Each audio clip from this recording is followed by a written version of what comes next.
Is this classic New York City or what? Person after person walking in the shade of the awnings rather than the middle of the sidewalk as they would on a cooler day, but today is definitely not cool. Oh, it's too hot. The sun is burning. It's too hot. That's why the FDNY has opened some fire hydrants using hydrant caps, of course, so water pressure doesn't decline, and it's done anywhere it's requested. Jason Gatson here said he doesn't mind the heat, but he's also wearing all white and is carrying bags that show he's all about not overheating. I just came out of Foot Locker, so it was kind of cool in there.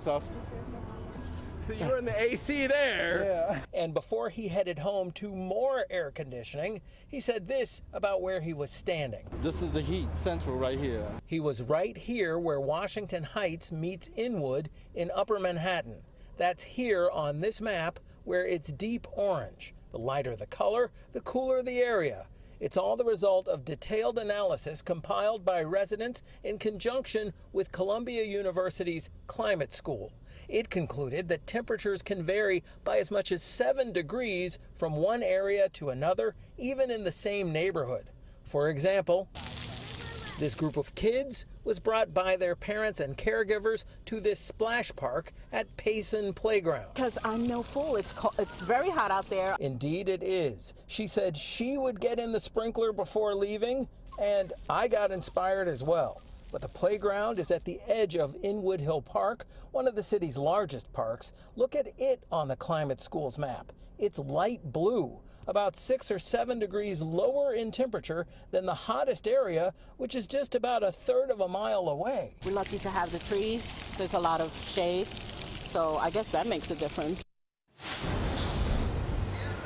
And in fact, it does make a difference. According to the research, having more shade lowers temperature. Making trees like that have more company on streets like this helps, as does having more resources, particularly air conditioning, available for people in communities.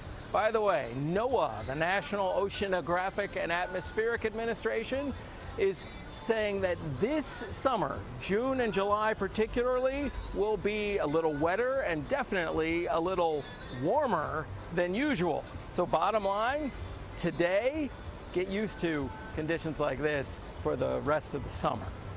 Reporting live from Inwood in Upper Manhattan, I'm James Ford, Pix 11 News.